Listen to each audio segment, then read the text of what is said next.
Bonjour. Je me présente, je m'appelle Alice Pfeiffer, je suis journaliste de mode au Monde et je suis accompagnée de Peaches, ce qui veut dire pêche en français. Vous la reconnaissez peut-être d'hier, elle dansait dans un vagin rebrodé de ce Christos Swarovski. Pour le Temple, qui est productrice, DJ, fondatrice de Noise Manifesto. Sam Boursier, moi je dirais sociologue, j'ai pas le droit apparemment, mais activiste queer, figure militante, de mon point de vue au moins. Tracy Garrett et Chantal Lanuit, qui tout Lyon les connaît déjà, fondatrice de Garçons Sauvages, activiste, poussée pour des paramètres plus larges de féminité peut-être. Et en fait, le point de départ de cette conférence, c'était une réalisation très simple. J'ai fait un master de Gender Studies il y a 10 ans, personne ne savait ce que ça voulait dire. 10 ans plus tard, la presse féminine vient me commander des papiers type « Les 10 filles queer les plus mignonnes » ou tomboy mais sexy. Et donc il y a eu un shift. Il y a eu un shift à partir du moment où Miley Cyrus explique qu'elle est gender neutral, que Gucci est unisexe, que Beyoncé est féministe. Et toutes les personnes ici ont une chose en commun, c'est qu'elles ont travaillé avant que ça devienne à la mode et avant qu'il y ait des festivals entiers dédiés à ça et qui ont vu un basculement. Et donc c'est de ça dont on va parler aujourd'hui. Donc, tu veux prendre le micro? My question for you was, at what point did you feel sort of a tipping point where values which were underground and which were sort of quite niche and queer suddenly had fallen into the mainstream and pop figures were interested in them? Well, first of all, I want to say I'm not mad at it because in terms of trends, I much prefer this than a complete patriarchal non-discussion of any of these issues. So I'm not mad at it, but the word trend is the one that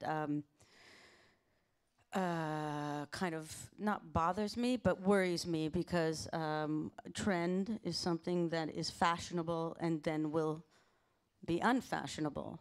And these are not issues that have anything to do with being fashionable. They are very serious issues and issues of progression and issues that are very important.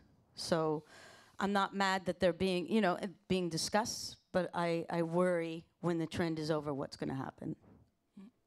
When was the first sort of point that you noticed something had evolved? When I started to become important to people. Okay. I was always like, yeah, what you do is cool, but yeah, a little like we're not really sure. But now I'm important. So, but we'll see if maybe I'm just trending important. So I may not be important in a few years, so I'm going to have to milk it now. Yeah. Just do as much as I can. Yeah. And Sam, toi, tu avais dit que la même chose se passait dans le milieu d'université. Où tout à coup, quelque chose de très queer était tout à coup aussi à la mode. Alors, je sais pas. Bon, déjà, je suis contente d'être ici. Je vais te dire pourquoi. Parce qu'en écoutant ta présentation, quand on a commencé en France à faire des trucs queer, qui étaient plus activistes, etc., Thierry Ardisson a voulu déposer la marque queer à l'Institut national de la propriété industrielle pour des marques de vêtements. Donc, il y a bien que... Quand on veut dater les choses, moi ce que je vois, je peux parler de l'université, mais je voudrais bien qu'on parle aussi des milieux queer, enfin de la subculture queer, parce que c'est elle qui se fait sucer et vampiriser, pour le meilleur et pour le pire. Et pour ce qui est de l'université, il n'y a pas de queer. Enfin, en France, le terme n'a pas été traduit en plus. S'il était traduit, nous, on l'avait traduit « trou du cul ». Dans les années 90. Et c'était pas cool de dire « trou du cul ». C'est beaucoup plus cool de dire « queer », mais personne ne sait ce que ça veut dire. Et je voudrais aussi quand même faire un peu pas de définition, parce que moi je ne suis pas propriétaire des définitions, mais enfin queer et lesbien et gay et homosexuel, c'est pas la même chose. Il y a vraiment, et c'est quelque chose qui n'apparaît pas dans l'espace public, qui apparaît peut-être dans la scène, dans les festivals post-porn à Barcelone, dans une certaine scène musicale, c'est vrai. Mais vraiment, les queers, ils n'en ont rien à foutre du mariage, ils ne sont pas homonationalistes, ils sont contre le capitalisme, ils pensent à la transformation, enfin ils font comme ils peuvent à essayer de réfléchir à la transformation sociale, économique, etc. Donc les bons homos, ceux qui pensent que le mariage c'est 2 hommes, 2 femmes, ils sont même plus dans les questions de genre. Queer, c'est gender fucking. On l'a toujours fait, on continuera à le faire. Et c'est pas Gucci qui le fait. Ça, c'est ma première remarque. Sur la fac, je peux en parler, mais je ne veux pas être trop long, donc peut-être qu'on peut... Parce que je ne veux pas non plus... Mais je voulais dire ça parce que ça m'agace un peu, voilà. Donc le queer bag, non. Non, mais c'est un amalgame, effectivement. Ce pas des gens si fréquentables que ça. Voilà. Et peut-être que pour la... How do you gender fuck with what you do, music-wise as a woman? Why wouldn't I want to hang around with queer people? Pourquoi, It c'est just quoi le got problème des queer? translated that maybe queer people aren't people you want to hang around with. No. That's what the translation came. No. He meant people which masses can be quite wary of. So it's not photogenic people. It's not sort of cute catalog pictures. It's problematic people, occupying shifting spaces. I think that's what you meant. Yeah. Yeah. I think you hang out with the same people. And how would that work with what you do, which is heavily male and a heavily macho and sort of phallic industry, as a woman, behind machines?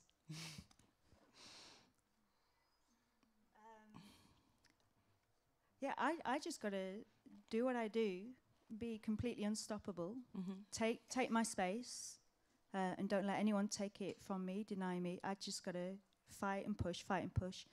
And I know it's inspiring other people. And then, I feel already there's like a new wave, a new generation, and a new confidence. And so, I'm just going to keep doing what I'm doing. So I don't let that the field that I'm in, which is so heavily male dominated, I don't let that concern me like too much, because once I get too angry, and then it really slows me down. I know I'm being gendered all the time, but in the 3 years that I've been back in techno, I've noticed massive shifts.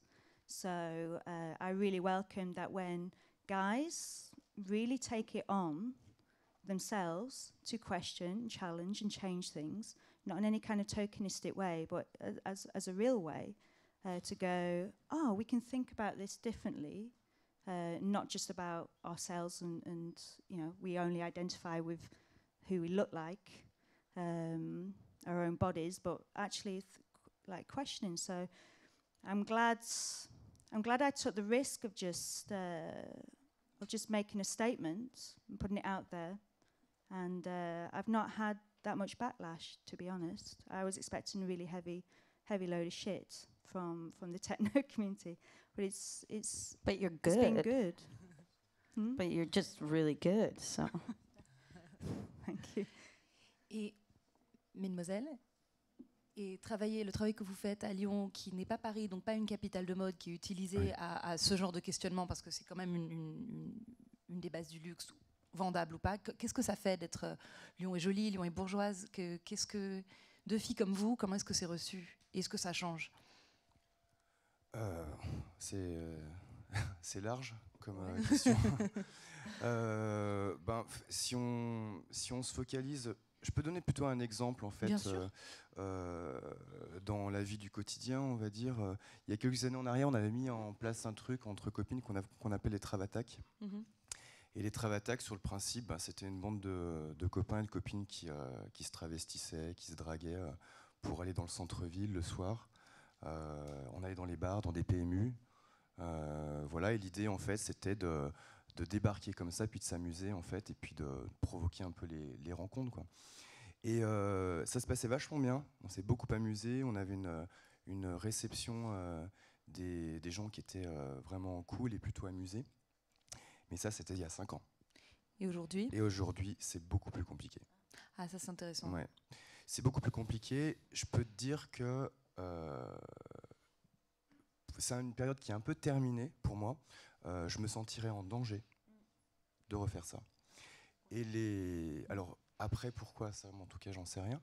Mais ouais. Et donc, il y a une espèce de contraction comme ça, un peu étrange, parce que le paradoxe, il est en fait que sur toutes les politiques queer, on a quand même beaucoup avancé, il me semble, ou sur tous les... sur toutes les politiques gays. Mais sur les politiques gays, ouais. Oui. Et autant on est, je trouve, assez, vraiment extrêmement visible, et en même temps, en fait, il y a une tension qui est toujours vraiment présente et presque plus violente, je trouve. Alors, et ça, c'est dû à quoi, par exemple? J'en sais rien. Je sais pas, et puis je ne vais pas jouer au sociologue non plus, ça ne m'intéresse pas de traiter tout ça comme un phénomène social. En fait, moi, je dis toujours sociologue en France, parce que sinon on m'invite nulle part, mais je suis plutôt du côté je suis plutôt un travailleur culturel, cultural studies, etc. Non, moi, je fais des cours à la fac. Alors on me laisse les faire tout seul, je pourrais me mettre à poil pour faire cours, ça va, du moment qu'on ne construit pas des programmes cohérents, ça ne les dérange pas. Mais j'ai remarqué un changement vraiment important. Depuis, moi je fais un cours genre et performance où les étudiants vont dans l'espace public, ils font une performance généralement de genre, ou etc. Donc c'est un exercice assez créatif. Qui refusent au départ, mais enfin après ils sont bien contents de le faire, surtout les filles évidemment. Et les PD et les gouines aussi, et les trans sont ravis de faire quelque chose qui les intéresse à faire en cours. Mais c'est la première fois depuis 2 ans que j'ai des étudiants qui refusent mes cours, ou que j'ai des étudiants qui sont poussés aussi par un sociologue, un vrai, un dur, un positiviste, la science dure, alors que moi je suis la science dégénérée, comme il dit. Pour faire une pétition, parce que je pornifie la fac, par exemple, parce que je fais des cours un peu qui relèvent des pan studies, et je montre Annie Sprinkle en train de commenter son parcours pornographique. Il n'y a pas plus féministe qu'Annie Sprinkle sur le porno. Et j'ai remarqué que, moi je pense que c'est le mariage pour tous, et le débat sur le mariage pour tous qui a fait ça. Et là, je ne parle même pas des catholiques, des anti-gender. Je ne parle pas de ça. J'ai bien vu que moi, mes étudiants, quand je leur demandais de faire la performance de genre dans l'espace public, ils me faisaient des mariages homosexuels devant des mosquées. Il y a un souci là. Ouais. On travaille sur orientation sexuelle, sexe, genre, c'est pas pareil. En fait, ils voulaient me faire plaisir aussi. Mais si je leur dis, on fait une performance sur le genre, et notamment les garçons, s'il faut qu'ils travaillent leur masculinité ou la masculinité hégémonique, là, ils ne sont plus d'accord. Et hier, j'ai corrigé une copie d'un gars qui a refusé de faire l'exercice et qui a 20 ans. Donc ça, c'est nouveau. Et moi, je pense que c'est vraiment parce qu'on a toujours dit en France le mariage gay. Alors ça, c'est gay. Je suis désolée, c'est pas queer le mariage. Il ne faut pas tout mélanger. Mais c'est ça qui a fait que, parce qu'on disait que c'était la droite et que c'était les cathos, c'est pas vrai. Le Parti socialiste, ils étaient tous, on les a bien vus d'ailleurs, tous les gens soi-disant de gauche, ça les fait horriblement chier. Et vraiment, ils voulaient pas le mariage, mais ils ne voulaient pas non plus justement tout ce qu'a apporté quand même, pour moi en tout cas, la culture queer, parce que c'est une culture, c'est-à-dire toutes les cultures de genre qu'on a su développer, toute la prolifération des genres qui s'est faite. Et là, on est complètement en opposition avec les gays et les lesbiennes assimilationnistes qui, eux, ils oublient complètement leur culture de genre, ils oublient complètement ce que c'est une folle. D'ailleurs, les PD ne peuvent plus supporter les folles, etc. Donc, il faut savoir où on est quand on est en train de miner la différence sexuelle, qui est quand même une fiction voilà, qui date de l'époque moderne, mais on est en train de faire ça. Il y a des gens qui comprennent qu'on fait ça. Et les cathos comprennent souvent mieux que les gays qui ne comprennent plus rien en genre. Ça, c'est un peu embêtant. Have you noticed conflicts within minorities, which are supposed to, work for the same values? I think that there's a real problem with being PC in these communities and policing people and,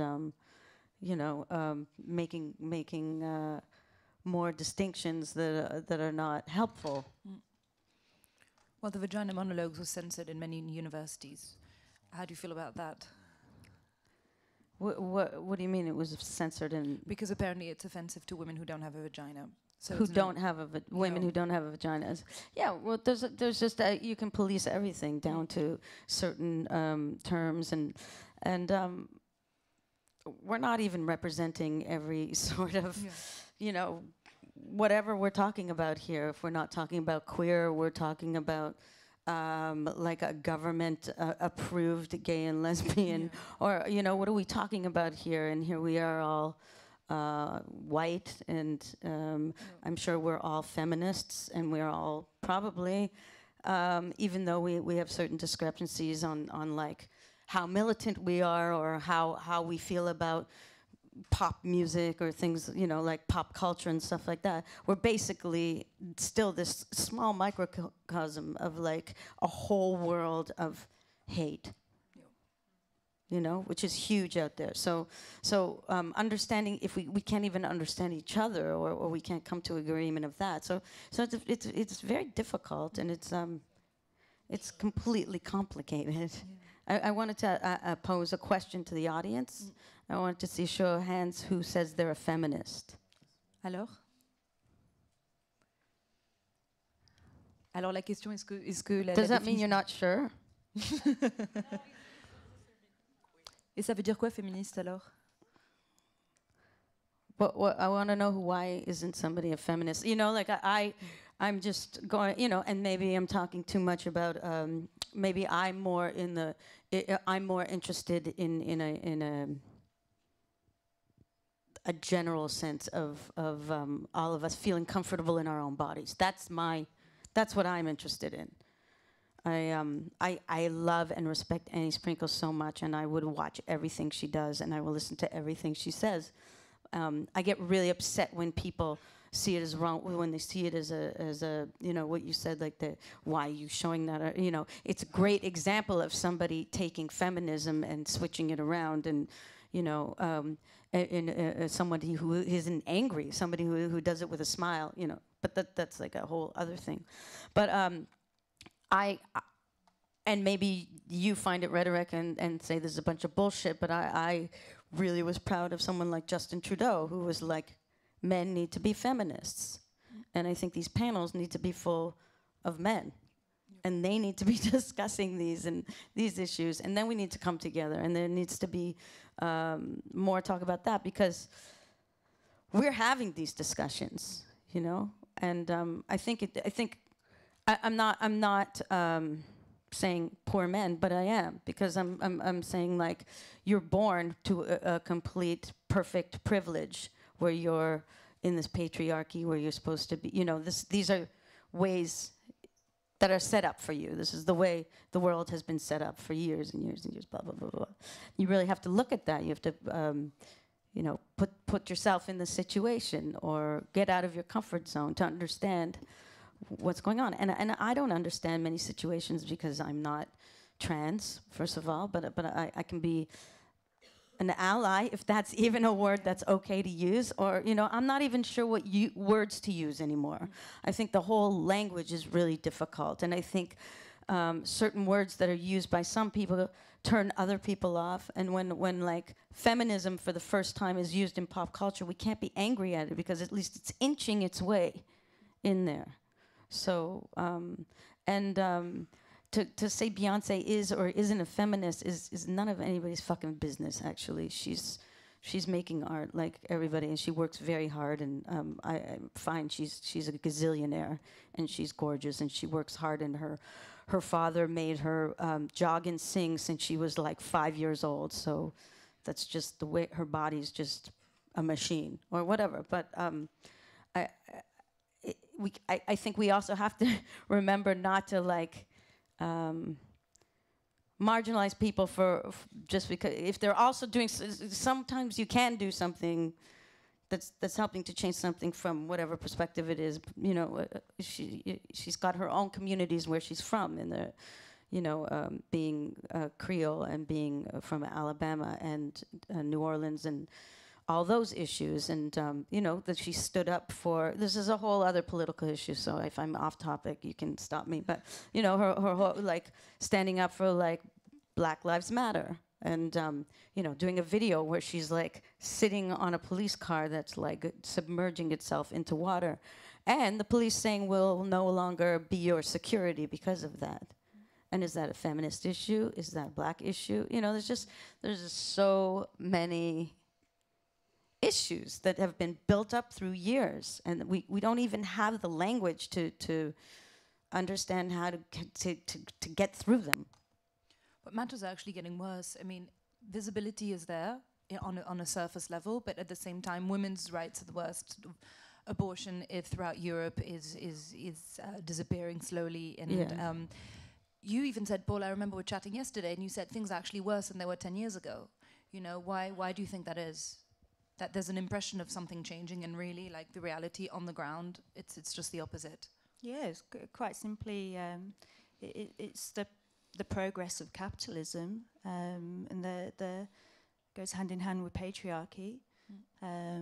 It's, you know, they're two types of structure that support each other, and so this is the next phase of capitalism, and so you know. Because you said that when you first got in the club scene, you could just, and you said it was a matter of what people drank and what drugs they took also, but people were just left to do their own thing, and suddenly, you know, men give themselves the right to be much more grabby, with even if it's a gay or a queer environment. Yeah, I mean, I started clubbing when I was 16. Mm-hmm. I'm 39 now, so, you know, and I was straight into the techno scene, and back then, I mean, I've never done drugs, but everyone did when I was first clubbing. Nobody was drinking alcohol, and clubs were struggling to make money from the bar. They're trying to charge for water, and then they weren't allowed because that was dangerous. But everyone was really huggy and nice, and I didn't feel harassed, you know, at all. You know, I understand I was more naive then. I didn't understand a lot of stuff, but I felt safe, and I could just enjoy. I could be there, dance, enjoy, and then, I took a long break from music, from techno, from everything. And then I came back 3 years ago, and I was really, really fucking shocked just how on the dance floor, in a techno club, men would just come grab me, grab my girlfriend. You know, they just felt complete right to take our space, to take our bodies.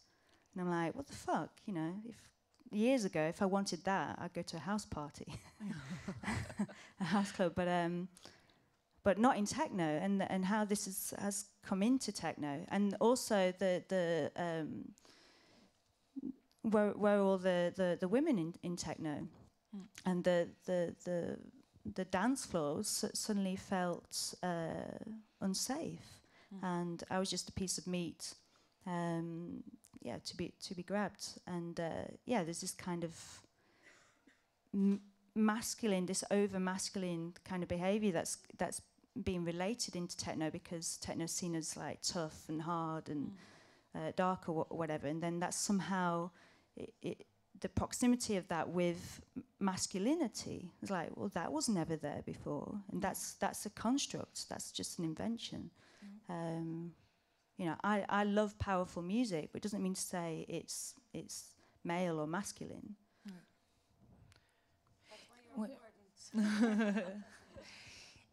Chut. Et aujourd'hui, il y a aussi... bon, les filles, il faut se concentrer un petit peu maintenant.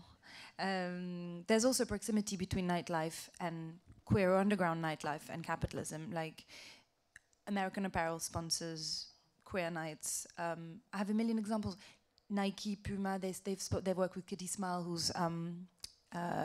works on. He's the figure of voguing in France. And how do you work that? Comment est-ce qu'on peut travailler avec d'un côté le capitalisme qui injecte de l'argent dans des scènes underground, et de l'autre côté c'est des valeurs de la production jusqu'aux valeurs morales, sociales, éthiques, tout cloche. Pourtant c'est comme des patrons comme peut-être que les patrons de l'art ont été à une époque. Toutes les œuvres d'art étaient des commissions. Donc comment réconcilier les deux? How can you know, capitalism ready to inject money into underground scenes, how can you work the two? You know, is it okay for you to work with pop singers that promote exactly the opposite values you promote?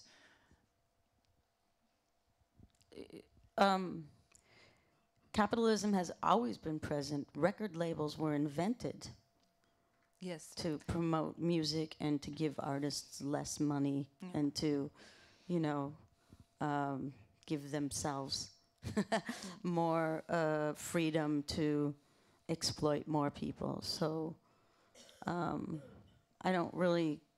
It's you know. Do you have any sponsors for this at all? Is there sponsors here? For this, I'm not sure, but pretty much everything is sponsored. Yeah. Capitalism is our world. It's not like we live in. It's not a vacuum, you know. You know, these are. What am I wearing? What are you wearing? What, you know, it's like these are two girls, two feminist girls and this is their name on top of it, but they're making clothes. They approached me and they're making clothes for me, but I saw that they made an outfit for Katy Perry. Am I going to stop wearing what they made for me? You know, I saw that they offered me a really amazing jacket, okay, leather pink jacket. This is for you. And then I said, and it had lots of crystals and spikes, and it was amazing. But I was like, I can't fit that in my luggage because I travel too much, and I will have to pay overweight luggage. So I'm sorry, I can't accept your gift.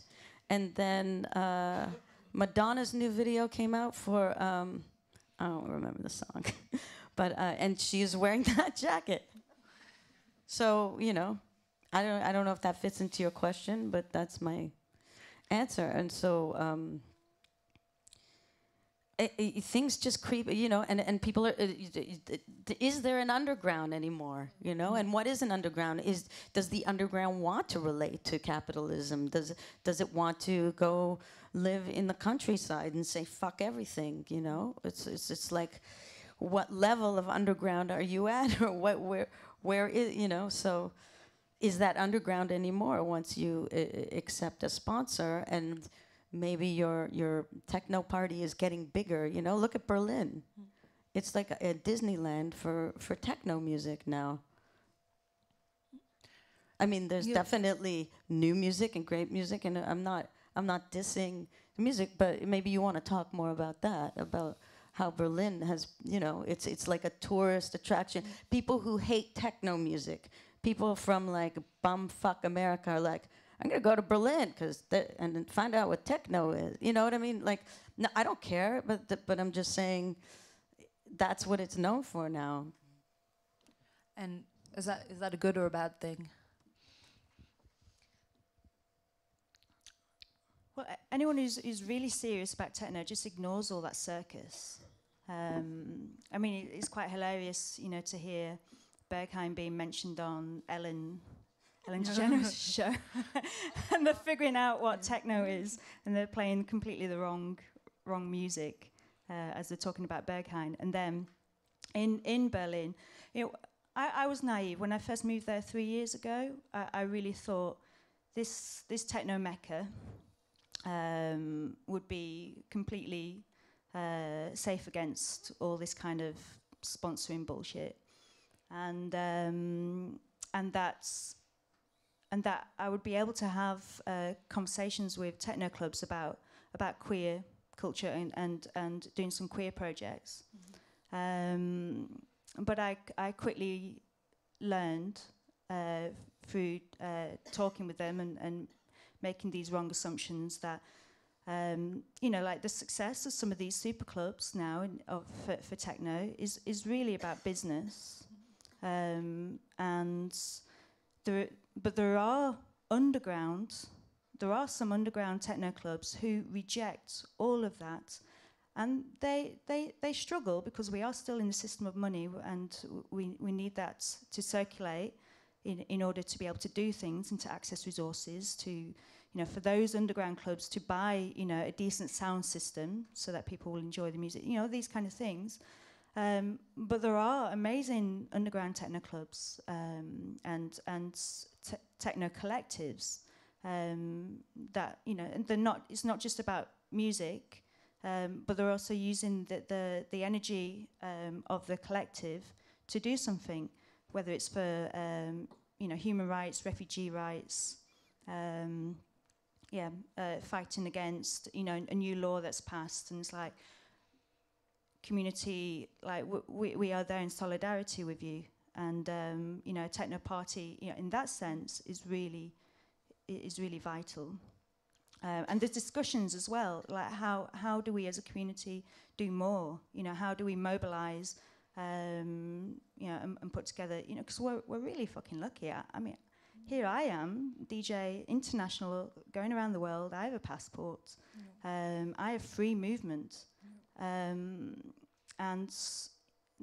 you know, the techno community and the queer community that I'm part of in Berlin question, you know, our privileges and go, okay, how do we open the door for other people? How do we gather all the resources that are being offered, chuck to us. I'm earning more money now than I've ever earned in my life.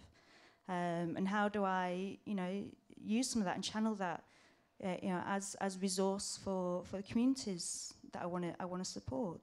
Especially when Europe is closing its gates and we're celebrating Europe, but what exactly are we celebrating and who are we pushing out? So what do you think, in view of what's happening in the world today, what do you think we can do, what can queer thought do for that? L'Europe est en train de fermer ses portes, et on célèbre l'Europe, mais en fait l'Europe est plus brutale qu'elle a jamais été. Qu'est-ce que la pensée queer peut apporter à la situation actuelle? Est-ce que c'est une façon de repenser le sens de communauté, de frontières, de mouvement? Sam, tu as peut-être quelque chose à nous dire là-dessus?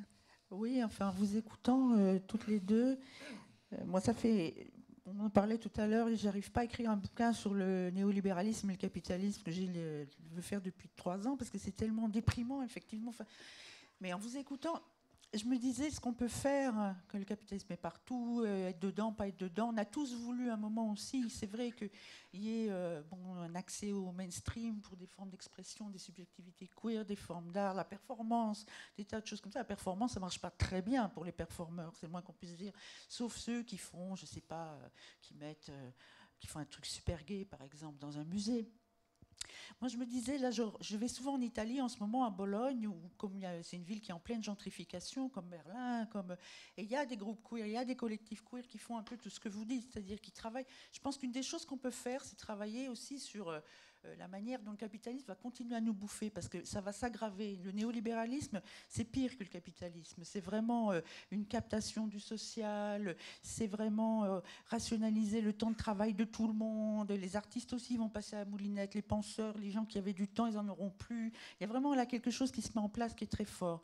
Donc moi, je vois par exemple tout le travail que font des collectifs à Bologne, comme Smascheramenti, qui est un collectif où les gens ne vivent pas ensemble dans un squat, mais ils se retrouvent, ils réfléchissent justement à la question des réfugiés en Italie. C'est pas qu'ils réfléchissent, ils font des choses. Et ils ont aussi tout un travail, par exemple, maintenant, ils pensent que le genre est plus tant une performance, c'est toujours une performance, mais que c'est un travail. Et ils organisent, par exemple, la grève du genre. Quand tu vas au boulot, t'arrêtes de sourire, ou t'arrêtes de répondre aux mails, enfin des choses comme ça. Ils sont en train de resignifier, de renouveler ce moyen d'action qu'est la grève, l'occupation. Ils se sont fait virer de l'endroit qu'ils occupaient depuis des années. Bon, là, ils vont reprendre un autre endroit, et tout ça, mine de rien. Et des fois, je vois même des performances post-porn dans la rue contre la gentrification. Moi, je crois qu'on a toujours fait ça. C'est là où on est bon. C'est en utilisant justement notre corps, notre subjectivité, notre manière aussi, nos expressions de genre, etc., dans l'espace public. Ce que tu disais sur l'espace public tout à l'heure, ça m'a vraiment frappé. Tu vois que maintenant, tu te sens plus safe d'aller faire des travatacs, voilà. Donc, je pense qu'il faut qu'on travaille tout ça, et beaucoup la manière dont effectivement il y a toutes ces émotions qui sont en train... Bon, la créativité, ça fait depuis les années 80 en France que c'est devenu un outil de management. Donc c'est très compliqué tout ça. Enfin, je veux dire, quand on parle du capitalisme, on parle aussi de toute la manière dont ça va nous affecter dans notre corps, dans notre temporalité et dans le travail quand on en a. Donc moi, je dirais, il y a des collectifs à Berlin, il y a un livre formidable qui vient de sortir, je ne sais pas si tu connais, Ginarita Warren, qui a fait ce livre sur, ça s'appelle, je vais me tromper, Queer Love, et Love, enfin c'est tout sur la communauté à Kreuzberg, des Queer of Colors. Voilà des gens qui vont parler de Black Lives Matter tout à l'heure. Il y a quand même beaucoup de choses. Le problème, c'est qu'on ne sait pas ce qui se fait. Avant même de parler du fait que ça peut devenir une marque, ou que ça peut être complètement... c'est un peu comme la Vierge de Lourdes, la gourde de Lourdes. Au début, ça ressemble à une vierge, et puis après, elle est tellement produite industriellement, ça devient un kitsch industriel, on ne la reconnaît plus. Bon, en attendant qu'on en arrive là, au kitsch queer, je pense qu'il faut... Le truc, c'est que, paradoxalement, il y a les réseaux sociaux, il y a tout ça, mais on communique très mal. On est très mal organisé au niveau international. Moi aussi, j'ai la chance de beaucoup voyager, mais bon, d'abord, il y a plein de gens qui ne peuvent pas voyager, et on ne connecte pas. On ne fait pas. On est moins bon que les communistes là-dessus. Hein. Et vous, mesdemoiselles, à quel moment, ce que vous représentez, toutes les performances que vous avez faites, à quel moment ça tombe dans le gimmick et comment est-ce qu'on l'évite? Est-ce que vous avez des moments où vous vous dites, tiens, ça a glissé, et ça a été complètement retourné et utilisé contre moi? Il y a toujours un...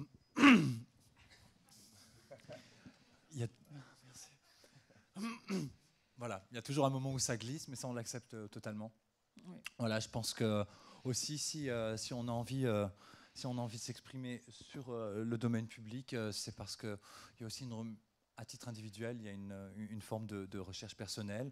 On va s'exposer avec tous nos défauts, avec tout notre être. Et puis, moi, je tenais aussi à dire que le queer, c'est peut-être aussi à mi-chemin entre le mouvement festif, mais également à mi-chemin entre le mouvement artistique, parce qu'on utilise notre corps comme support.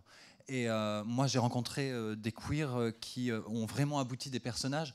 Et en plus de ça, c'est un art qui est vivant parce que à chaque soirée que va proposer Chantal la nuit, les costumes vont se renouveler. Hein. Donc il y a vraiment un travail qui est continuel, qui est perpétuel, qui s'imprègne du quotidien de chacun, qui s'imprègne aussi de la politique, de tout ça. On a les gens qui s'expriment. Parfois, ça fait rire, parfois, ça fait peur aussi. Hein. On connaît une amie, Messalina, qui, elle, son créneau, c'est la peur, c'est l'horrible, c'est le terrible. Bref. Voilà, parenthèse fermée. En tout cas, nous, quand on va venir dans la rue, on sait qu'on peut faire rire certaines personnes, on peut faire sourire d'autres personnes, on peut faire peur. Hein, mais ça, je pense que c'est tout à fait humain. Après, ce qu'on a tendance à moins accepter, mais en tout cas, on va aussi le chercher, hein, histoire de faire sortir le pu, c'est la violence. C'est la violence des gens. Bon, ben, y a des gens qui sont violents. Maintenant, on est quand même une armée. On a un fabuleux fer de lance à Lyon. C'est Chantal la nuit pour le mouvement queer. Et en tout cas, on se sent vraiment activiste là-dedans. Et on y va corps et âme. On y va corps et âme. Mon créneau, c'est aussi le clown, parce que c'est important de rire aussi de tout. Et c'est peut-être le propre des queers, c'est d'avoir beaucoup de recul et un certain second degré qui est assez appréciable. Et la nuit a un pouvoir identitaire et communautaire qu'on trouve de façon différente que dans les bouquins. Est-ce que vous avez senti que vous avez pu apporter quelque chose à une communauté qui n'est pas forcément en master de gender studies, mais qui communique autrement par la nuit ? Bah, dans les différents échanges qu'on a déjà eus, moi je trouve que la fête, c'est un des plus importants médias politiques. Et c'est un moment de rassemblement. Là, concrètement, sur Lyon, quand on a créé Plus belle la nuit il y a 5 ans, on a créé une première soirée qui s'appelait Bunny Slut Club, qui était une soirée costumée.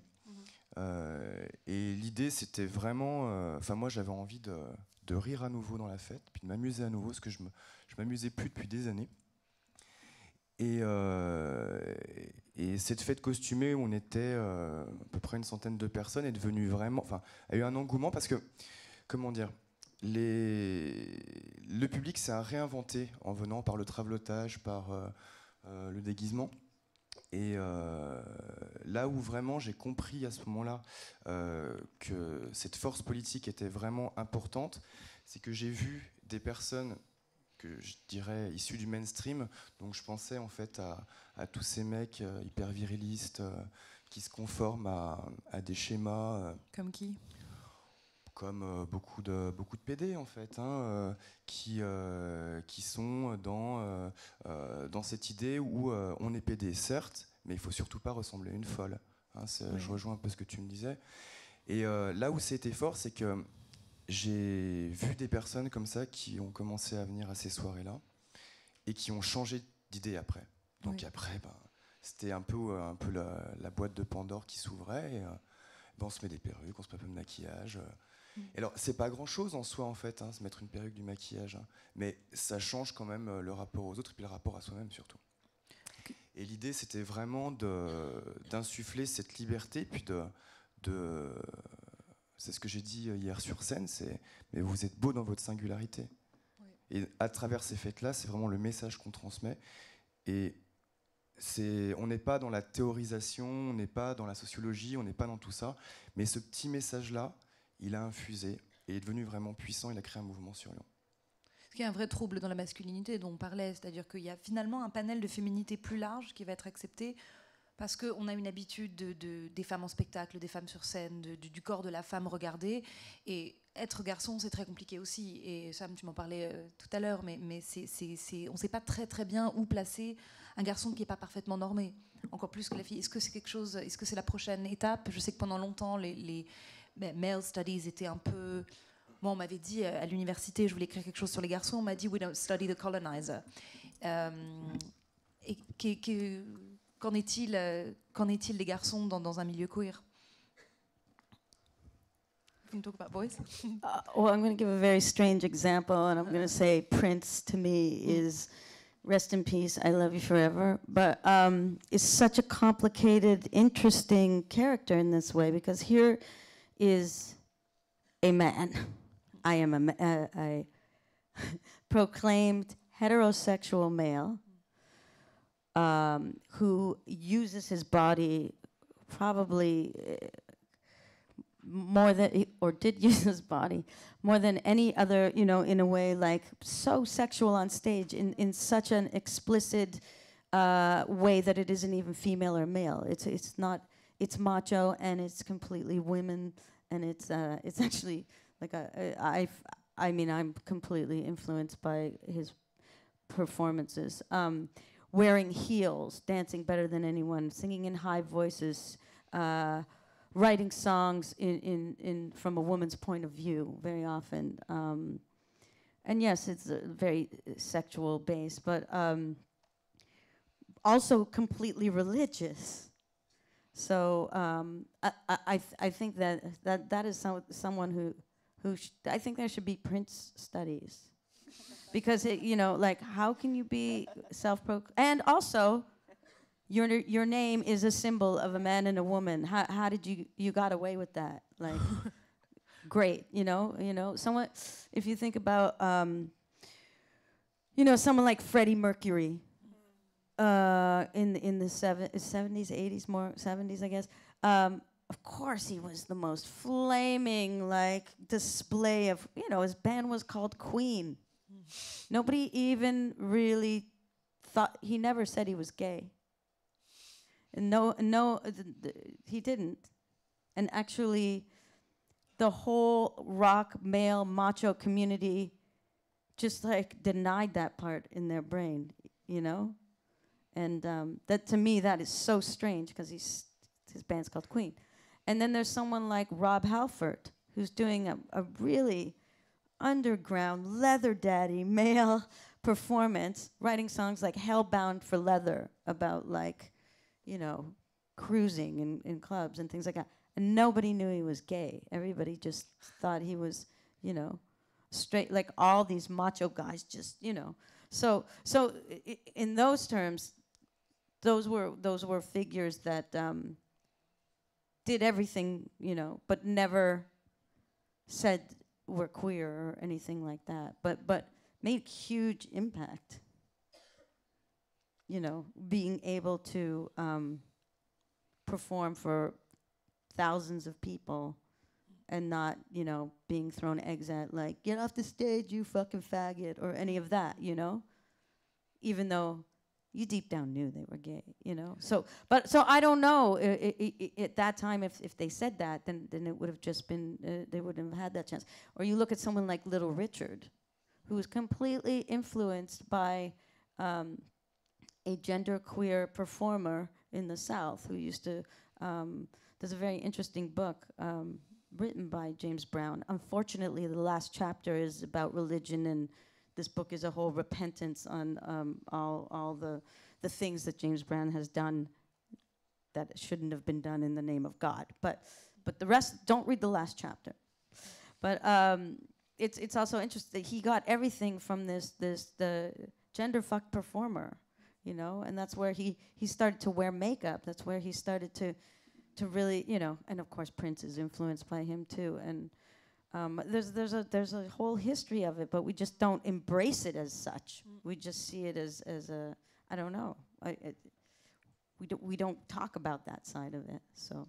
Well, Frank Ocean recently credited Prince for everything that he represents, even though he's perhaps the opposite. He's openly gay, or has talked about his experience, yet is in sort of a macho view. You know that the minute Frank Ocean proclaimed that he was gay, I would say 85% of the rappers turned their back on him. Oh, I didn't know that. And how do you feel about what he represents? Because he is, you know, classically male, quote unquote. No, he's very brave to come out, and it's like so stupid in 2016 that we're calling somebody brave to come out. Like it's, you know, but and it's ridiculous also that people would turn their back on him. At the same time, Kanye is as queer as it gets, lives with a woman. No one really knows Why is Kanye as queer as it gets? Well, he's the first rapper. He shops female Celine. He's dressed by He women. what? He shops Celine, like women's wear designers at home. He's the first rapper to wear silk in history and not get beaten up. But why is that queer? He's considered completely queer in rap because it's just he wears women's clothing, which is in his own way. No, it's not the same thing. Oh, I think he plays with codes. No, I'd say he is quite queer. I don't know, and if we were using your sense of what queer is, Kanye is a complete capitalist. He's queering rap masculinity, I would say. Kanye West as queer, but no, he's just he's an Well, amazing capitalist. No.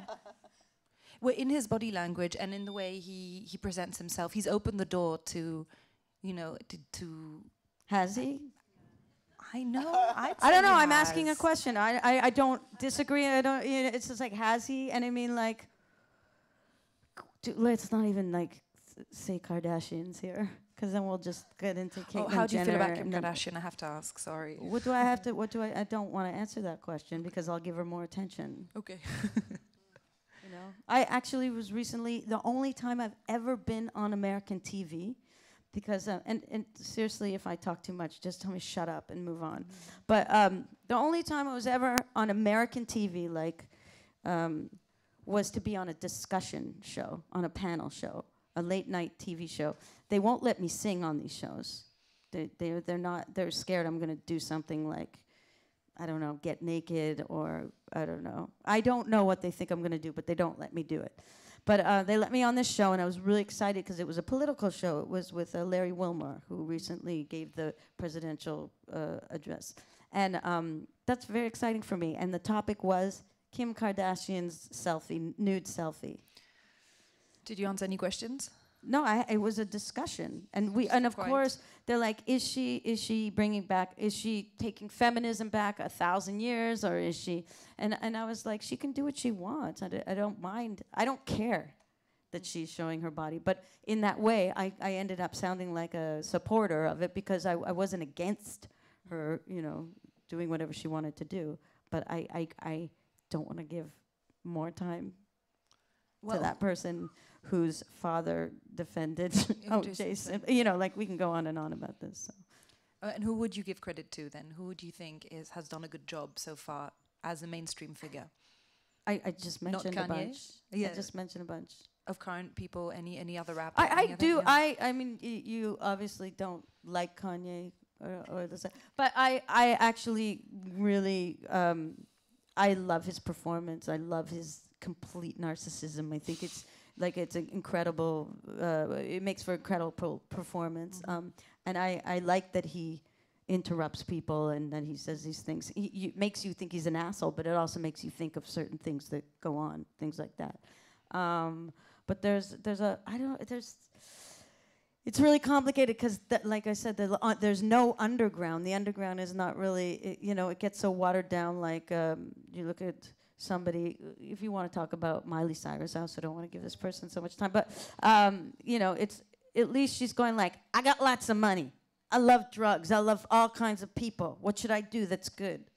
Okay, I'm going to give money to homeless trans people, and I'm going to do concerts with trans performers and rock musicians, lesbian rock musicians who are not getting attention, things like that. I can't be mad at that, Or we can talk about Lemonade if anybody's interested, and what you think about that. I mean, I'm curious what Paula thinks about Lemonade, but which is Beyonce's new visual album.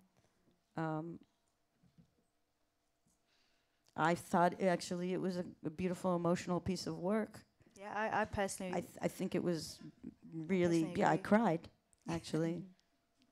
Yeah, I mean, watching the Lemonade video album, and then I straight away call my my friends, who are black, and I want to know their opinion, because I don't feel like my opinion really matters. But you can't help but be impressed, and so I wanted to know their opinion, and they were like, yes. It's a big deal. It's a big deal, and it goes far beyond for whatever. Yes, because of all the references white people would never get, and and there she is. You know, she is referencing black culture, and she's giving it to the world, and reading books, reading lists, you know, being shared, and you know what she's bringing out and open, you know, as an aftermath of education, right, to us all. That is good use of platform. Yeah, so I agree. You can't be mad at that. You can't criticize that, and anyone who does, like, have to really question themselves. Yeah. So that's one artist who's, you know, and then that's like the biggest pop artist in the world too. So, you know, that's got to change your attitude in something like your discussion. How far do you go with like this kind of cultural change and someone with such a high pop figure, but without turning it into gimmick, or like turning whatever you're sending completely on its head. I mean, there's a lot of issues. I mean, obviously, it's only on Tidal, which is owned by her and her husband. You know, so whatever, there's like a capitalism involvement or whatever it is, and also she just put out her own workout line called Ivy Park, and you know, there's lots of things, but it's just also, if you're that big, you have to generate these things places, because or other people are going to generate them for you. In fact, it's endless, because sure, Topshop is available for everyone. That was her point, and she didn't want to make it exclusive to any shop. And at the same time, the way it's produced is some of the worst production in the world. So it's a lose-lose situation. It's, you make vegan fashion, it's completely bad for the environment. You know, you make it's endless. You make democratic fashion, it's produced in Pakistan. So Yeah. I'm not sure exactly what the solution is. Because the idea is, how do you, even just à niveau idéologique, how do you make mainstream whatever thought? I like journalism because I thought I could spread things outside the university, and in the end it catches up, you know. I have a friend working for a man's magazine that I won't name, and she wanted to do a story on BDSM, and she made really good points about why it's interesting to, you know, sort of escape heterosexual sexuality. And in the end, they had a little guide, little box in it, say comment taper sa femme, how to beat up your wife, and everyone thought it was hilarious. And within a Catholic environment, the country's not ready for it. The paper had to get clicks. Yeah, I mean, I don't, you know, in my work, I mean, it was started, and it still is relevant more than ever. Just how, when I looked at mainstream, and I was like, this is not my world. I want to present my world. You know, there's certain songs that I'm singing along with that have nothing to do with me. I want to present another world, and I hope that people want to sing along with it. All kinds of people. All kinds of people, tall people, short people, you know. So that's why I started and why I continue to do what I do. And then people are like, well, when Beyonce's calling herself a feminist and Miley Cyrus is wearing a dick on stage, do you still think, you know, like, what are you gonna do now? I'm not trying to top anybody. I'm not trying to top Miley, literally. But you know, it's just I do what I do, and I'm going to continue doing that. So, and I think it was, you know, in terms of how I relate to what Paula does and why I respect her so much. When I started, I used to just use one little machine, and it was very important to me. You know, Paula doesn't feel the need to do this, so I'm not. It's just I was like, why do guys always just twiddle knobs and look down? I was like, I'm going to take it further. I'm going to perform. So nobody ever really realized that I even made the music. So especially in France, actually, it was interesting. I don't know if you know Gonzalez, who's a very good friend of mine. And we played a lot on stage together. But I'd say my first year in France, interviews went like this. So you are a chanteuse. Maybe I'm even saying that wrong. You are a chanteuse, and Gonzalez makes your music, and you are his muse. And I'm like, and I'd walk out of interviews, and then I was called a bitch, and I was called, you know, like, whatever you wanted to call me. So, and it was like, well, I'm actually have nothing. He has nothing to do with the music. Actually, I made a beat on his album at that time, but he didn't make it. You know, it's not a competition. I'm just saying, you know. So tried to do something more, and then it's like, you're not even doing that, you know. And it's important for me too that my medium now, I don't have a band. I perform and I am DJing, mixing songs while I'm playing, or not, or mixing them badly, or making mistakes, or, you know, I can mix. Who cares? Who gives a fuck? But my point is that I'm doing it. You know, I'm not like, here's my DJ and now I'm gonna play, you know, whatever. And it's also a fuck you to DJ culture in a way, because there's always this like, you know, and I recently played Ultra Festival. I don't know if you know what that is, but it's the lowest common denominator, highest attended EDM, electronic dance music festival that now happens in 11 cities. And all of it is just huge pyrotechnics and LED lights and 99% a male DJ standing up there. And you know, so they asked me to play that festival. I was probably like the most less attended stage. I played like 3 PM, which I thought was hilarious, which was really fun for me. But my point is that just like there's all these like incredible women vocals on their tracks and like musicianship or like, and then there was just like Avicii was there, you know, poor guy, his face is gray, he's like 25, his face is gray because I don't think he's, you know, seen the sunlight, he's just like, and then he's just singing along with these vocals like he's a conductor, like, and it's like, it's sad, like just either sing or bring the vocalist or something, it was almost like a non-music. I don't know if you've ever experienced something like Ultra Festival. It's pretty sad. And you, Paula, you mentioned that they, on the technical side, they don't expect girls to even know what buttons mean or to actually produce your own music. Has this been a struggle in any way? Well, personally, I preempt it, so I just, you know, present myself, my technology, and just I show what I do. I did that right from the beginning. So yeah, I try and avoid that ever coming into my sphere. But sometimes, yeah, I'll be playing in a club or setting up or doing a sound check, and the engineer will be like, something's not working, and the engineer will be like, oh, you set up your wires wrong, blah blah blah. So it's always my fault. Oh. And this one time in Berlin, and this guy was doing this to me, and I just sat back, and I just waited for him to figure it out, because I knew it wasn't me. I knew exactly what I was doing. He clearly didn't. And then when he realised he didn't, and he wired up the mixer wrong and stuff, he was like, and I went to him, well done, figuring it out.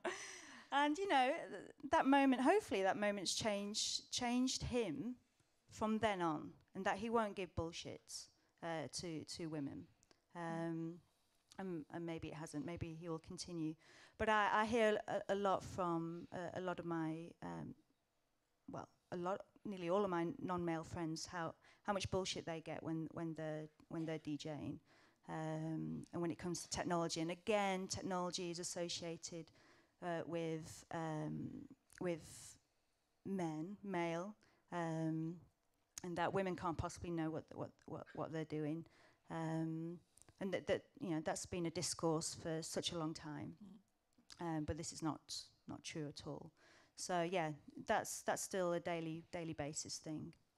And how can you queer the techno scene then on a She's daily doing basis? Yeah, What's the secret recipe then? Be visible. Yeah. Sorry, I'm not trying to talk for you, but you know, okay, here comes my capitalist moment.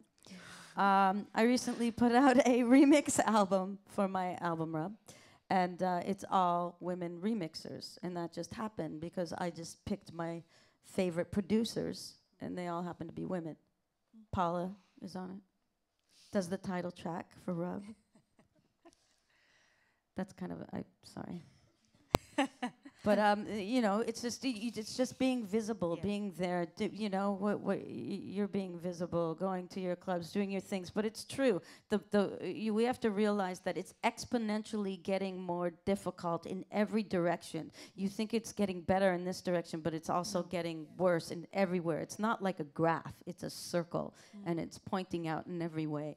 So you know, you may have like whatever you think about gay marriage laws, and you know, it's like for some people it's a victory. Then there's these stupid fucking bathroom laws that happen in like North Carolina or Louisiana, or there's like shutting out Bernie Sanders, who's clearly making a huge impact.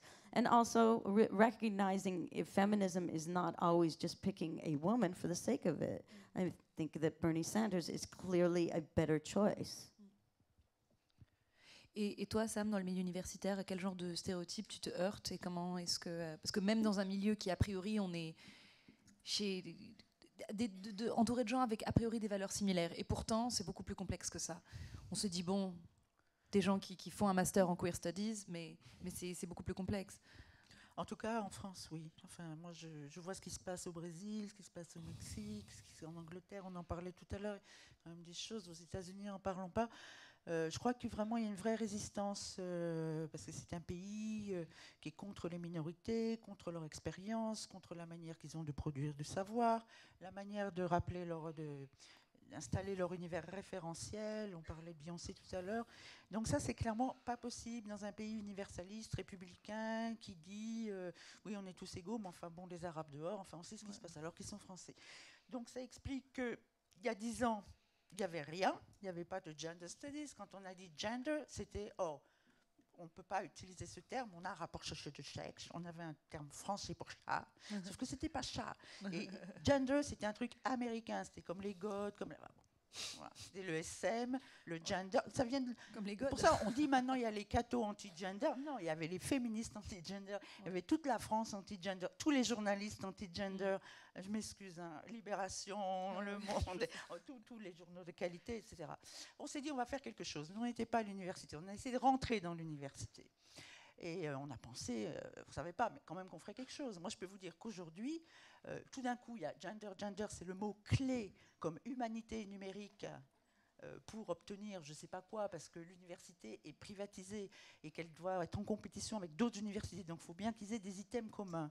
Voilà, donc c'est créativité. Dans ma fac, c'est des gobelets roses tyriens qui symbolisent la créativité à la machine à café. Non. Voilà. Et après, gender partout. Donc moi, on me pêche de faire mes cours, mais on me demande souvent de faire des cours en option genre. Et genre, c'est quoi? Parce qu'on parlait de Trudeau tout à l'heure, mais enfin, à côté de Trudeau, il y avait Sheryl Sanders, qui est la numéro 2 de Facebook, et qui fait du féminisme institutionnel, supra-néolibéral, etc. Enfin, le féminisme réformiste, le féminisme vide. On parlait tout à l'heure des cours en Angleterre avec Angela McRobbie. Elle a écrit un bouquin, à un moment, elle dit « Moi, j'ai des étudiantes qui viennent ici pour faire un master genre, pour pouvoir travailler dans les NGO, mais qui ne veulent pas être féministes. Et elles veulent faire toutes les politiques, donc de gender mainstreaming, politique égalité homme-femme, etc. » Enfin, donc, il y a quand même des féminismes. Il y a du féminisme marxiste, du féminisme révolutionnaire, ça existe encore, et il y a du féminisme réformiste et complètement complice du néolibéralisme, et qui passe son temps aussi à aller prêcher la bonne parole dans les pays soi-disant moins civilisés sexuellement, pour la violence contre les femmes, pour ceci, pour cela, et qui font toujours les mêmes études et qui font rien par rapport à justement le fait qu'on doit sortir de cette binarité entre hommes et femmes définie biologiquement, parce que c'est ça qui nous... Et c'est le problème du féminisme, toujours répéter d'ailleurs cette chose et de ne pas arriver à en sortir, sauf qu'on arrive quand même à en sortir, donc je pense que c'est ça l'avenir. Après, moi, ma fac, il y a le 8 mars, et si, après, on veut faire quelque chose contre les discriminations, que ce soit pour les personnes racisées, que ce soit pour les trans, moi, je n'ai pas le droit de changer mon mail dans ma fac. Je n'ai pas le droit de changer mon mail parce que, soi-disant, c'est lié à l'état civil. Voilà. Mais là, on se heurte à un vrai problème, en fait. Non, mais c'est comme ça dans toutes les facs en France. Donc, les gens qui font du genre, ils font quelque chose qui est un peu women's studies comme je disais, national. On va répandre la bonne nouvelle. C'est Najat Vallaud-Belkacem, quoi. C'est une forme de féminisme, malheureusement, et qui est puissante, et qui a de l'argent. Parce qu'on retombe toujours le même problème. Voilà. Donc, moi, je dirais qu'en France, ça se passe assez mal et qu'il n'y a pas de queer studies. C'est-à-dire qu'il n'y a pas, comme tout ce qu'il y a aux États-Unis, en Angleterre, on peut travailler justement de manière transversale, on peut travailler avec un point de vue trans. Alors, on peut critiquer ce côté, comme ça, cette rhétorique, un peu un coup les trans, un coup les noirs, un coup. Sauf que ça a changé les choses. Sauf que ça a changé les choses. Et on parlait tout à l'heure de multi-issued. Mais dans les années 70, le mouvement gay, justement, il était multi-issued. Les gens, dans les années 60, ils étaient contre la guerre au Vietnam, ils étaient contre la prison, ils étaient contre les militaires, ils étaient aussi pour le gay power, etc. C'est-à-dire que les choses étaient connectées. Là, on est dans un... Moi, ce que je reproche, oui, au mouvement gay, c'est un mouvement de petits blancs plus racistes maintenant, homonationalistes, qui vont mettre de l'homosexualité dans le monde entier en expliquant que les Arabes, etc., ça va pas, ils sont pas homosexuels. Mais enfin, on est où, là? On est où, là? L'international gay, là? Donc, il y a vraiment des gros problèmes. Donc, en France, je suis désolée de dire, c'est pas gender, c'est autre chose qui s'est installé. C'est au contraire réaffirmer la différence sexuelle. Il y a les femmes, c'est ce qu'on disait tout à l'heure. Moi, je suis frappée, mes étudiants, là, j'aime pas dire mes étudiants, mais enfin bon, les gens avec qui j'essaie de faire des trucs à la fac, cette année, ils ont tous fait un tiers, et ils sont 300. Donc ils se mettent en groupe pour faire la performance. Mais il y avait peut-être un tiers qui traitait du harcèlement de rue. Je dis, mais c'est moi. Bon, moi, je me fais jamais harceler, évidemment. C'est quand même une chance que j'ai. Enfin, je me fais pas harceler, comme je dis pas. Mais je me dis, c'est moi qui comprends pas, etc. Mais la différence, c'est qu'avec le peu de féministes qui est disponible maintenant, il y a une campagne dans le métro parisien, je ne sais pas si vous l'avez vu, si ça a été dans les régions aussi. On voyait les stations de métro avec donc, des verbatims, salope, tu veux, machin, tout ça. Et après, il y avait appelez la police, appelez la RATP, rentrez chez vous. La fille, on ne l'a même pas dit, parle aux gens à côté de toi et dis-lui qu'il faut que ça s'arrête. Donc ce féminisme-là, il victimise les gens. Donc, on en parlait un peu tout à l'heure. Je veux dire, c'est vrai, maintenant, il n'y a pas de transmission vraiment du féminisme. Moi, j'avais des amis aussi qui s'habillaient un peu comme vous. Bon, eh ben, quand on les emmerdait, sac à main dans la gueule quand même. Quand même. Et maintenant, il n'y a plus de réaction. Il y a justement le corps qui est agressé, il est vulnérabilisé. On dit, oh, vous êtes vulnérable, ça là. Puis appelez le psy après, appelez le psy. Hein. Non, mais regardez, quand vous devez déclarer un viol sur le site du ministère du droit des femmes en France, c'est bonbon, quoi. Donc c'est ça le problème, c'est de quel féminisme on parle. Et là, en vous écoutant, j'y pense, on dit queer, ça va s'affadir, etc. C'est à la mode et puis après ça va descendre. Non, c'est pire. Ils en font autre chose, mais avec féminisme aussi. Là, on a un vrai problème avec le terme. Et puis c'est un terme blanc. C'est vrai qu'il y a beaucoup de femmes dans le monde qui ne veulent pas utiliser féminisme parce qu'elles ont vu ce que c'était. Hein, le féminisme, les femmes qui faisaient les cérémonies de dévoilement en Algérie. Donc féminisme, no way, il faut trouver un autre terme. Je suis d'accord, je te rejoins là-dessus. Il y a un problème de termes. Alors c'est vrai qu'il y a une certaine violence dans nos communautés. Bon. Mais ça fait quand même avancer un peu les choses. Mais c'est vrai qu'on devrait trouver plus de termes pour définir des situations politiques plutôt que des identités. C'est vrai, je pense. Parce que là, ce que tu décris, c'est de passer d'un corps malade à un corps victime. Et dans tous les cas, c'est un corps faible. Mais oui. Et ce qui dérange dans le stéréotype autour du féminisme, c'est qu'il y a une espèce dans les gens qui se identifient féministes, c'est qu'il y a une sorte de virilité un peu coupe-couille et qui est terrifiante parce que ça remplacerait presque une culture phallique. Et donc comment faire pour avoir un corps queer qui est fort aussi, qui n'est pas juste à l'opposé de... qui n'est pas juste autre, ou qui n'est pas juste différent, ou qui serait inscrit dans une narrative commune. Elle vient de prendre une photo. Ah c'est bien que je vais rigoler pour une photo. Oui. Là, oui, c'est parce que... oui, non, juste un truc, c'est la masculinité, elle appartient à tout le monde, sans merde. Je veux dire, voilà, c'est même pas la virilité. La virilité, c'est un vieux truc. Je veux dire, c'est une manière de présenter la masculinité justement qui est assez datée. La masculinité, elle circule. Les godes, je suis désolée, ils appartiennent à personne. C'est bien ça qui emmerde les gens qui voient. Effectivement, on parlait de Beyoncé tout à l'heure. On parlait, mais on aurait pu parler de Madonna. Il y a eu ces débats sur Madonna. Est-ce qu'elle est ceci, est-ce qu'elle est cela? Elle fait plein d'argent et tout. C'est la lecture que des filles faisaient de Madonna elle disait, je m'en fous, j'ai le droit d'être sexuelle.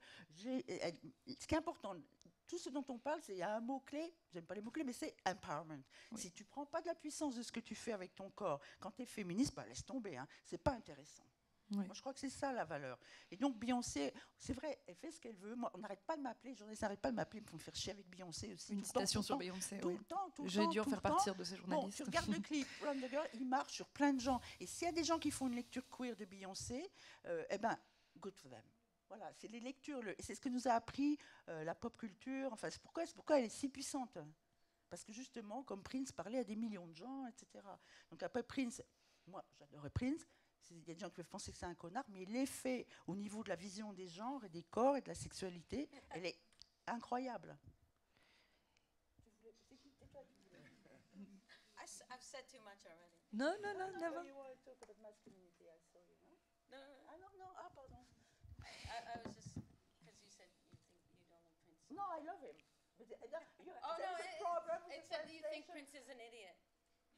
That's what they said. I said maybe even if people. Oh, I got that you said Prince. Là, il y a un traducteur par là qui raconte. Non. You know. I hope you don't mind. I took a picture of this. I wanted to take a picture. Et du coup, ça a déconcentré tout le monde. Now I got it. You were looking the other way before. Are you doing questions? Oui, ce serait bien. Questions here? Oui, avec plaisir. Est-ce que quelqu'un a une question? Ou deux, ou trois. Oui. Non? On répond à n'importe quoi. Ah, par là. Des commentaires ou des méchancetés ou des compliments.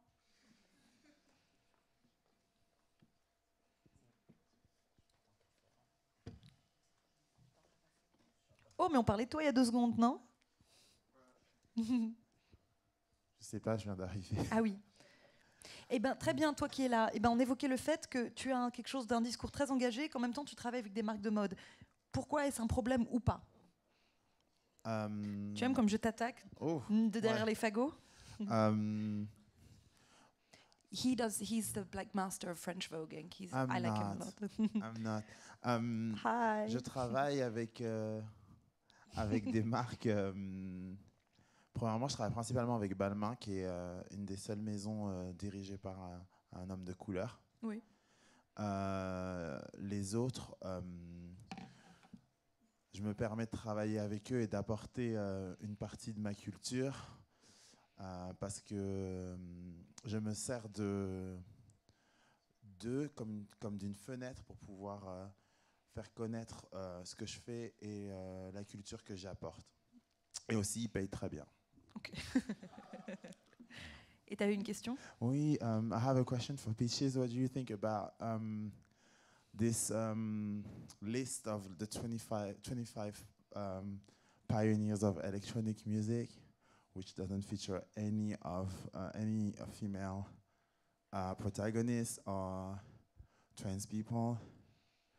Because I want to know what you think about this, and also Paula, I would like to know what you think about this. Just the representation of female I think and it's trans DJ people. Mag list. Is that right? Yeah. Oh, So yeah. every year this happens, and it's just self-perpetuation of something that's so fucking embarrassing. I mean, all those guys and all those people who are involved in making that list should be really embarrassed about themselves and what they perpetuate. So it really represents, when they're like celebrating and think this is fucking great, it's not. It shows how much that whole system that they all contribute to hold people back that are not male, that are not cis.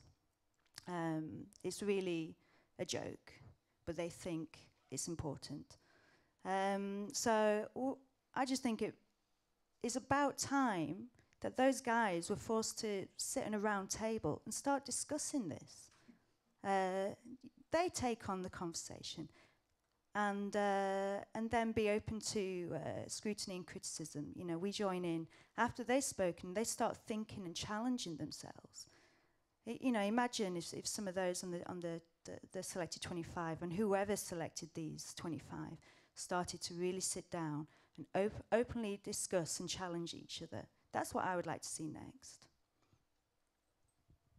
I think it's also a larger problem if you look at awards and you know, there was maybe I'm very North American, my references, excuse me, but like in terms of like Academy Awards, there was no people of color this year nominated at all,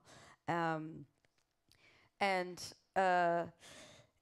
it's just the last vestige of old white male patriarchy that is holding on for its fucking dear life to the end. And we're just waiting for it to die.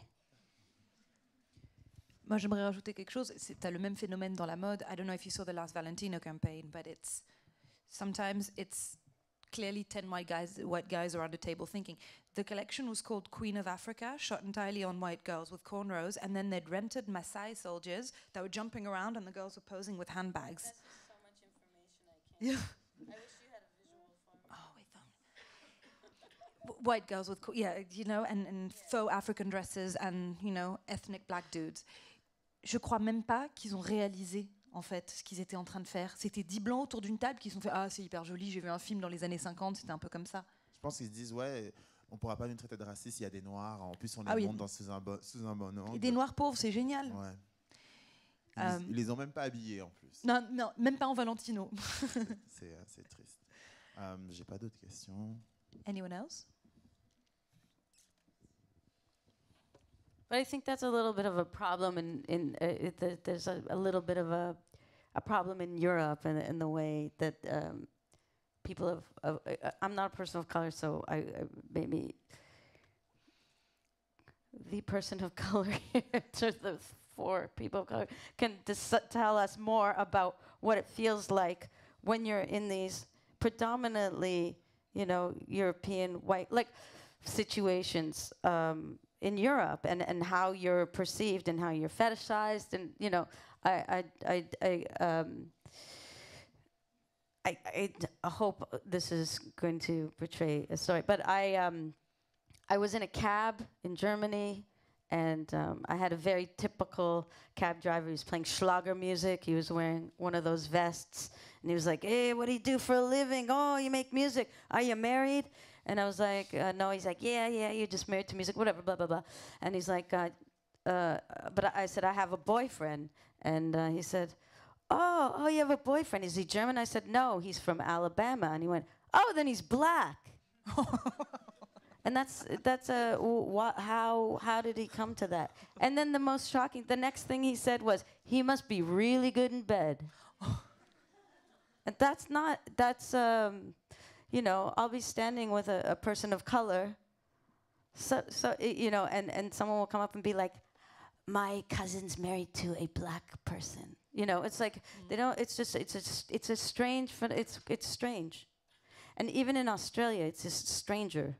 They'll be like a person of color there, and they call him Afro Dave. It's like, or there's an Italian guy, and they call him Wagger, which is a very derogative term for an Italian guy. But he's like, yeah, I'm Wagger. That's my name. That's what they call me. So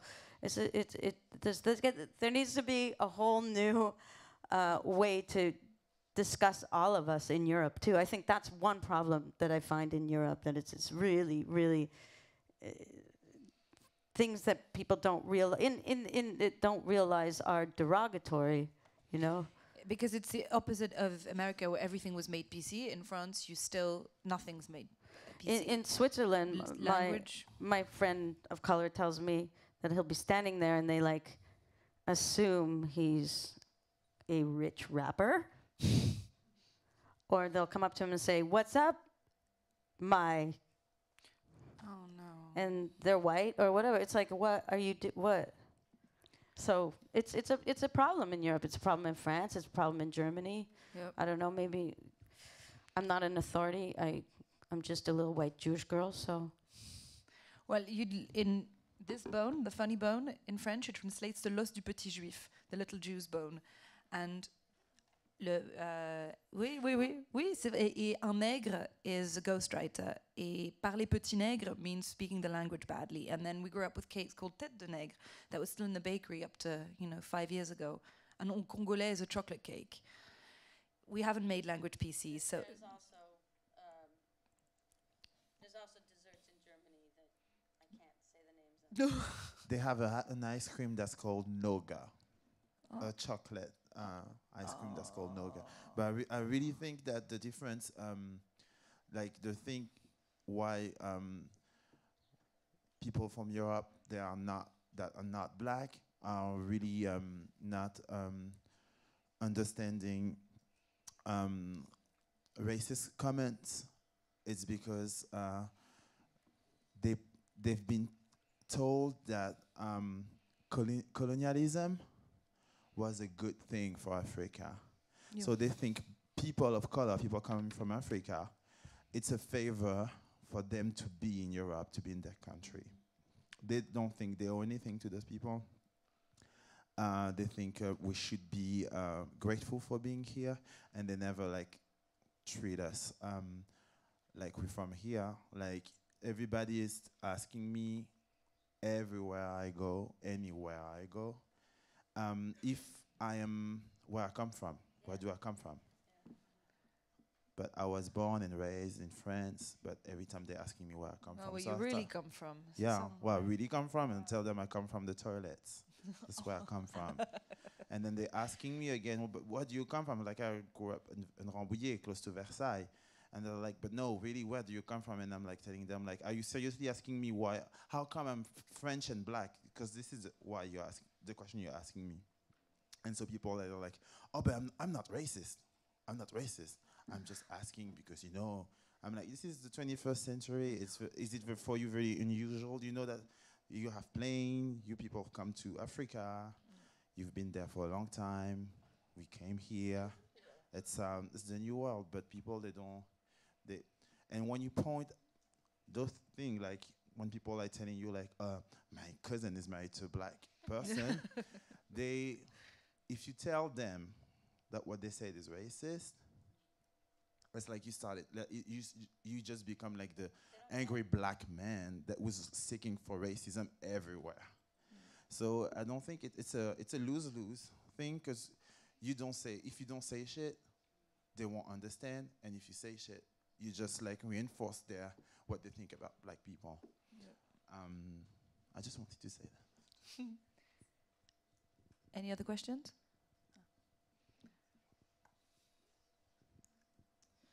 Bonjour, je voudrais questionner la question queer justement par rapport au fait d'être artiste et à la culture. Moi je suis queer, c'est une identité, c'est du militantisme, je suis artiste aussi, même si pour l'instant j'ai posé mon art de côté pour justement donner une esthétique qui est liée à mon identité de genre et de sexualité. Et du coup c'est la question que je vous pose, c'est est-ce qu'en tant qu'artiste, finalement, queer, est-ce que c'est juste une mode? Et je ne crois pas. Ou est-ce que c'est vraiment notre identité? C'est-à-dire, qu'est-ce que moi, en tant que personne, qui je suis?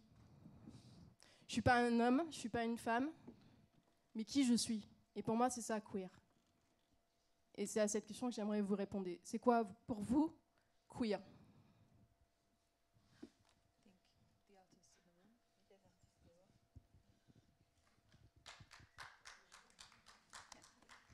Yeah, I fully am with you. Before going into the word queer, I looked at what is the base of what I want to do, what I believe, what I want to communicate, and it's about love and openness and acceptance, and the best place and the best identity that I've then gone into for that is queer, and so in those spheres I feel more confident to be able to find ways and find new structures that do give give freedoms and you know, for myself and for other people, and yeah, it's an open sphere, and this is why I struggle with the term Europe, I guess,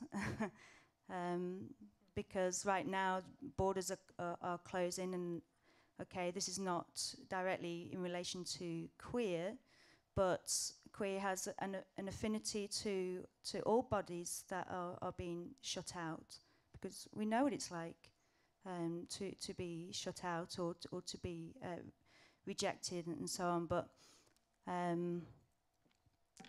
yeah, you know, I come from the basis of love, love first, and yeah, that's. I mean, it sounds really like fluffy, but all my queer friends, that's what we talk about, and how do we work against or counter the culture of hate that's really growing right now in Europe, and that's we want to use our sense of love, acceptance, openness to create a culture of empathy. And that's what we're figuring out right now.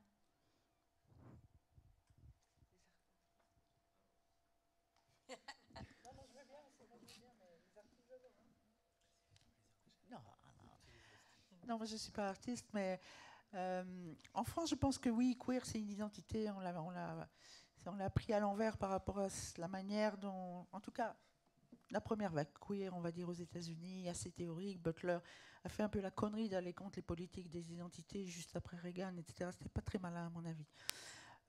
Ici, on l'a vu comme une identité. Moi, je continue à le voir comme une identité. Tu disais, je suis ni homme ni femme. Moi, c'est pareil. Quand je fais mon coming out comme trans, je me suis rendu compte que passer, c'était insupportable. Je ne dis pas que tout le monde doit vivre ça comme ça. Raison pour laquelle, finalement, je me dis, ce qui est intéressant pour moi, en tout cas, je ne veux pas passer comme un homme hétéro, surtout que quand ça arrive, franchement, vu tout ce qu'on entend quand les mecs se mettent à vous parler comme un mec. Donc, mon idée, c'est quand même, je me rends compte que je suis tous les jours, je voyais encore dans le train aujourd'hui, les gens regardent la moustache, monsieur, madame, etc. Et avant, de toute façon, on me disait, monsieur, madame, on se trompait aussi quand je m'identifiais comme une butch ou comme queer. Et maintenant, je me dis, bon, à chaque fois, je leur dis, c'est moi qui fais l'autodétermination. Je dis, c'est monsieur. C'est à eux d'apprendre. C'est pas toujours agréable, en fait, mais bon. Mais pour en revenir à ce que tu disais, pour moi, queer, en tout cas, il y a les hommes, les femmes et le reste du monde, quoi. Ça commence à bien faire. C'est-à-dire, s'il y a des fans de la différence sexuelle, à la limite, bon, c'est leur problème, c'est leur malheur. Mais vraiment, il est grand temps qu'on laisse les gens autodéterminer leur genre, leur expression de leur genre, leur sexualité, leur corporalité, etc. Il y a N-sexe, N-genre, tout ça. C'est pas que ça bouge, c'est fluide, c'est cool.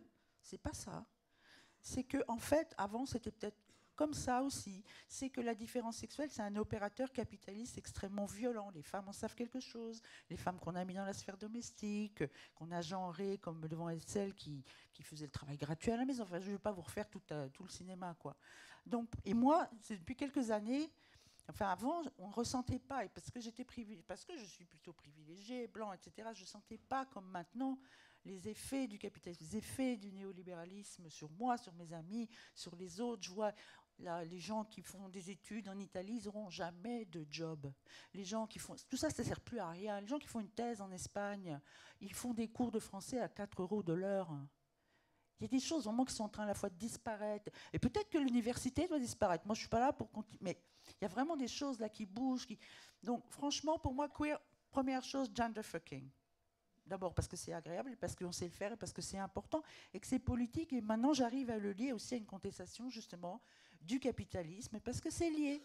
C'est au moment où vous avez ce connard de Descartes et les autres qui inventent le self-management sur soi, parce que c'est ça, le divorce entre le corps et l'esprit qu'on connaît si bien en France, Et l'arrivée du capitalisme, vous avez cette différence sexuelle qui se stabilise, qui se réifie, alors que c'est une fiction. Moi, je dirais ça toute ma vie, je convainc les gens. Et oui, j'ai envie de dézinguer, de défoncer la différence sexuelle. Ça, oui, c'est pour ça que je ne suis pas cool et que je ne suis pas super fluide, en fait, quand même. Hein, parce que j'ai un petit agenda, en fait. Et ce n'est pas que le mien. Et ça, je pense que c'est important, parce que quand on voit qu'on s'en fout du mot queer aussi. C'est un mot très blanc, très anglo. Il y a des gens maintenant qui s'identifient comme transféministes, que ce soit au Brésil, que ce soit à Barcelone, que ce soit en Espagne, en Italie aussi. Je pense que c'est une retraduction justement de queer. Mais ce qui est intéressant, c'est que même quand le mot s'en va, les problèmes ou les envies de faire les choses restent. Donc il y a bien là quelque chose de vraiment important. Et on a exporté en plus la différence sexuelle. Ça a été aussi un outil colonial extrêmement violent. Si vous allez au Mexique, si vous allez au Brésil, vous en rendez compte tout de suite. Donc pour moi, c'est tout ça. Et tout ça, c'est lié. Alors après, artistiquement, si la question, je m'excuse, je te dis ça parce que souvent en France, il y a un divorce obligatoire entre le fait d'être artiste et d'être politique.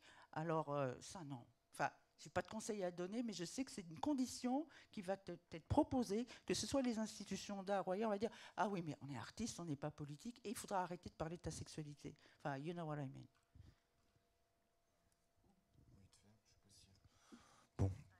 Bon, enfin, moi, j'ai pas grand-chose à dire. En fait, la nuit était longue et j'ai le cerveau qui est super ralenti, c'est horrible.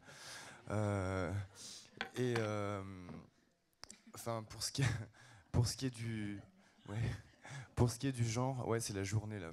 Pour Chantal, c'est un peu dur. Moi, je me définis pas. Enfin, comment dire. Moi, mon genre, il s'adapte un peu en fonction du jour et de la nuit. Ouais. Mais aussi d'un. Enfin, je pensais par rapport à mon travail surtout. Je suis enseignant. Et c'est compliqué en fait d'être homosexuel quand on est enseignant. Et voilà. Et puis en même temps, en fait, moi, je suis bien dans mon genre de garçon. Alors, il y a un terme que je connaissais pas bien, qui est cisgenre. Donc, je crois que je suis un cisgenre par moment. Puis des fois, je suis pas un cisgenre. Des fois, je mets une perruque parce que ça me fait rigoler. Et puis voilà. Enfin, je me pose pas trop de questions là-dessus. Voilà. Enfin, je m'amuse avec mon genre, quoi. Parce que j'aime faire la fête la nuit. I just want people to feel comfortable in their own bodies. It's like it has nothing to do with male, female, and I think that that is a political statement because if you look at the way religion has been set up, if you look at the way politics is set up, it's all based on fear of like certain relationships to homosexuality or certain relationships to acting a different way. From the advertising of what's supposed to be your category, let's say. So I think that fear, and it's not only just the fear, but it's also a tool to use to put fear into people and to not let them become who they need to be. And it's very important to fight against that. And then that, to me, is all you can do, because all you have is your mind and your body. And you have to follow your own mind, and you have to realize what it is. When you can feel male and female, you can feel none of them. You can feel all of them, you know. So you have to really, and you can feel different in the morning as you do at night or next week. And that is fine. There's not a problem with that. It's just we're so, you know, there's been these definitions for the sake of the biology, for the sake of procreation, for, you know, and I'm not an anti-breeder. I don't have children myself, but, you know, that was one way of instilling the fear. You know, the woman has to have the child, and that we have to procreate. So it's just you have to look into yourself. That's all. How do you feel comfortable in your own body? How are you going to become yourself? That's all it is. How are you going to become yourself? That's the best way you can help.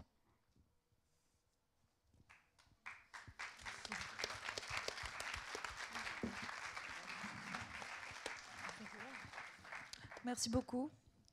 Je crois que l'heure est écoulée. Ouais. Bon, on va rester là.